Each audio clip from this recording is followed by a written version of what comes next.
I'm Andrew Murata, host of the Education, Leadership, and Beyond podcast, a part of the Education Podcast Network, just like the show you are listening to now. Shows on the network are individually owned, and opinions expressed may not reflect others. Find other interesting education podcasts at edupodcastnetwork.com. It's the Education Podcast, your favorite show, with lots of groovy guests and they share what they know. So crank it up to 10 and let your neighbors know that here's another show with Dr. Steve Milletto. Teaching, Learning, Leading K12. Teaching, Learning, Leading K12. Teaching, Learning, Leading K12. With Dr. Steve Milletto. Hey, welcome back. Steve here. And you might remember that I recently told you that from time to time I'm going to have a shorter episode that has to do with either the classroom or the school building, or maybe both, right? Well, this is one of those. And what this is part 2 of writing in a journal. Yeah, just a couple episodes ago, I had part 1, and where I talked to you about the importance of taking time to have a conversation with yourself. And the best way to do it is in a journal. Well, today is part 2 of that, where I'm going to talk about a little bit about what to write and how to write it and how often to write it, right? So let's start there. Just to remind you, I mean, one of the awesome things that I learned from the Army was that we did these after-action reports. And I can remember doing them, and right after we get done doing whatever the war game or the exercise or activity that we had to accomplish, we'd come together and we would complete these forms called after-action reports, and we would put in those what happened, what we had planned to do, what happened, and what went right, what went wrong, and what we would do better next time. And later down the road, and I wish I had thought about this when I was a classroom teacher, because it could so have come in handy with planning and so forth, but it didn't really come to mind until I was a high school principal, when a friend of mine talked to me about possibly journal writing for helping work through problems and stuff like this. And then it dawned on me, oh my gosh, what he's talking about is an after-action report. Well, that would be awesome. So I started writing in journals then, and I've been doing it ever since. And it's very effective. It does help you. It does help you figure things out, but it also helps you blow off a little bit of steam, or stand back and take a better look at things.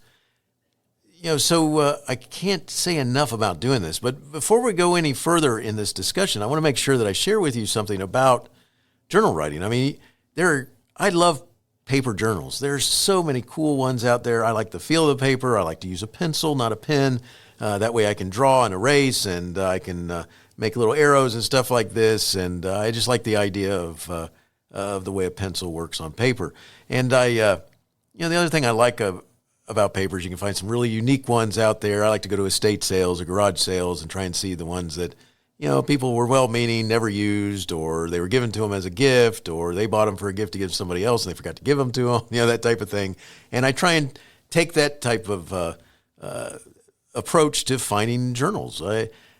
Now, there are some very expensive paper journals out there, too, you can buy. So whatever floats your boat. I just like having the very unique ones that I find different places, many times on sale. Like right now, I'm writing in one that is a Disney one that looks like a VHS tape cartridge container, the little box that they had them in the day of VHS tapes.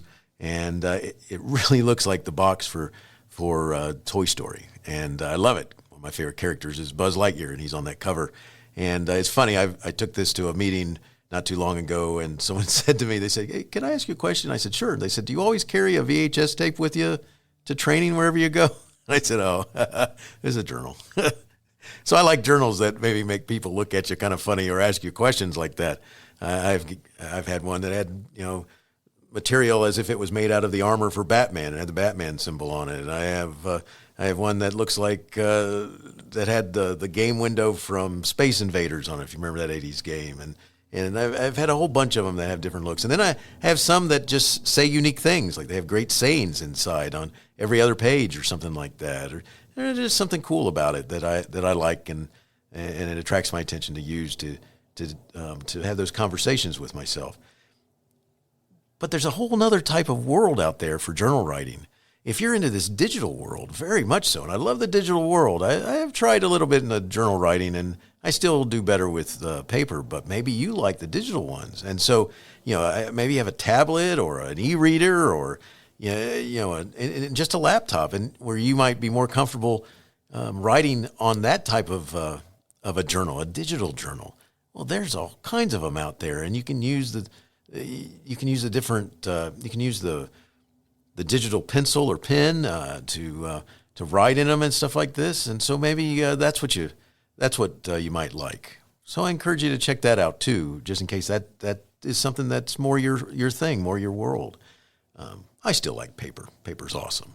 All right. So what I wanted to make sure I focused on today was the idea of the 3 questions: what to write, and then the last little tidbit of advice I want to give you with this. So let's talk about what to write. I want to remind you of the questions, and I know I cheated on my second question because it's really 2, but yeah, that's me. So the questions are: what happened? And in this area, when I ask you to look at what happened, that means that you write down, this is what was supposed to take place. This is what the whole day was about, or this is what the hour was about, or whatever. And then this is what happened. So you talk about your plans, and this is what took place. In the second category, what went right and what went wrong, that's where you talk about, these are the things I was really proud of. I really liked this happened, and glad this took place, and this was the good stuff out of it. Well, in that same category, you also need to talk about the bad stuff, like the things that, you wish you had thought about this, or, I wish I hadn't tripped over that power cord as I was just starting to present this one part and I pulled the map off the wall, things like that. But in the second question, that's where you say what went right, what went wrong, and you talk about it. You definitely explain it to yourself. It doesn't have to be an essay on it, but do stipulate, these are the things that went right, these are the things that went wrong. I mean, is there something in there that you're proud of, that you thought it really went cool, that you gave this analogy and suddenly you had all the kids working together on something and had some great conversation based upon that one analogy, or the activity that they were doing. They really understood it and they really produced some really cool products that they then presented on, or, you get the point. The same thing with the school. If we're talking about, you had an activity that was all about professional growth for your staff and team, and you had brought in a speaker, or you were doing it, and they had an activity that was helped along by your professional learning director, and or the one of your assistant principals or something like this, or your instructional coach, and you really liked how it was formatted and how it encouraged everyone to work together and collaborate, and that went well.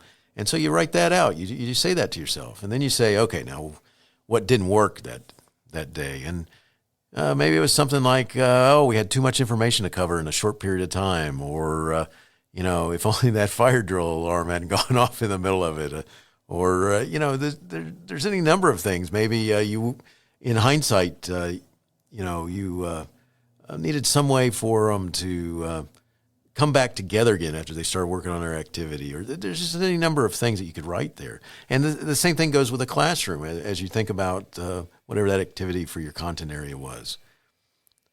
So the first question is what happened, where you put down what was supposed to happen, and then you talk about what did happen. And then the second question, the two combined, I know, what went right and what went wrong. You talk about that. And then the last one, what would you do different next time? And so, for example, like I was saying with that meeting, how would I do this differently? Well, I covered too much information. My slideshow was too packed full of information. I would shorten. I put more images up there.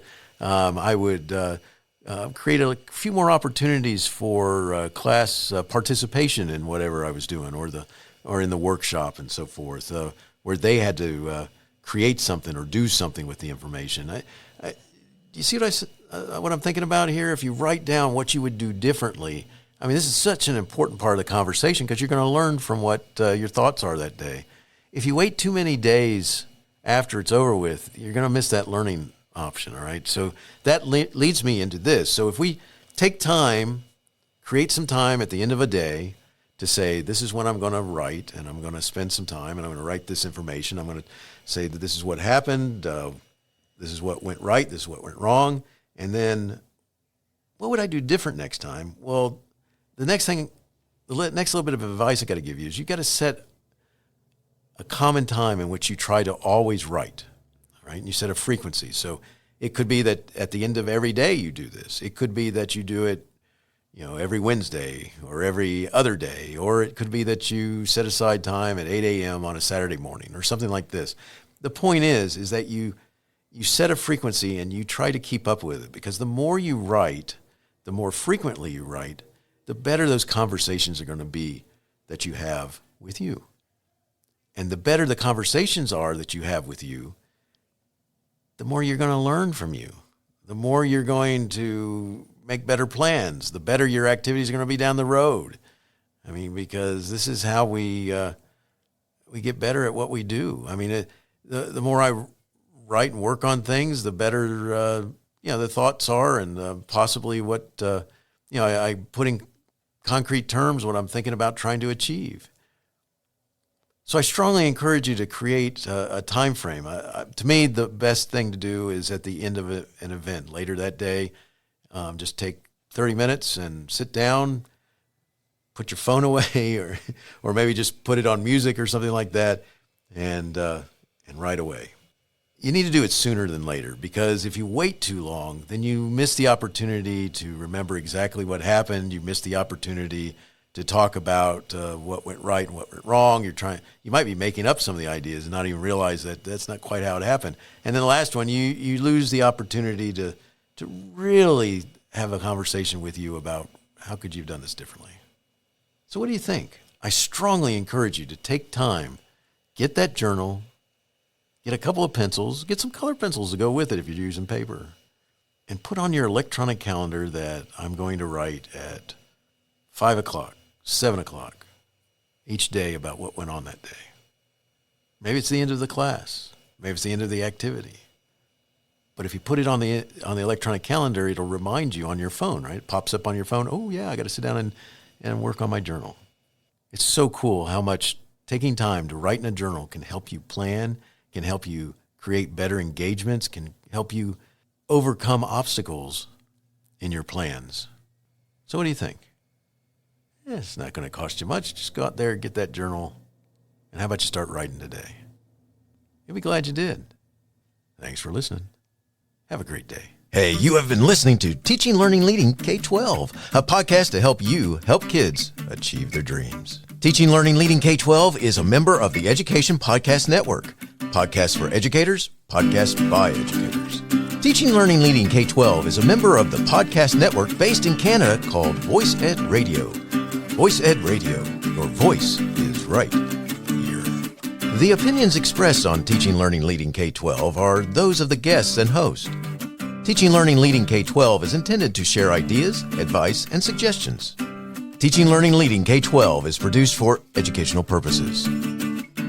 Hey, thanks for listening. It would be awesome if you visited my website at stephenmiletto.com and connected with me, left a review, and listened to more episodes. And by the way, you could also share it with your friends, with your family, and your colleagues. Thanks so much. You're awesome.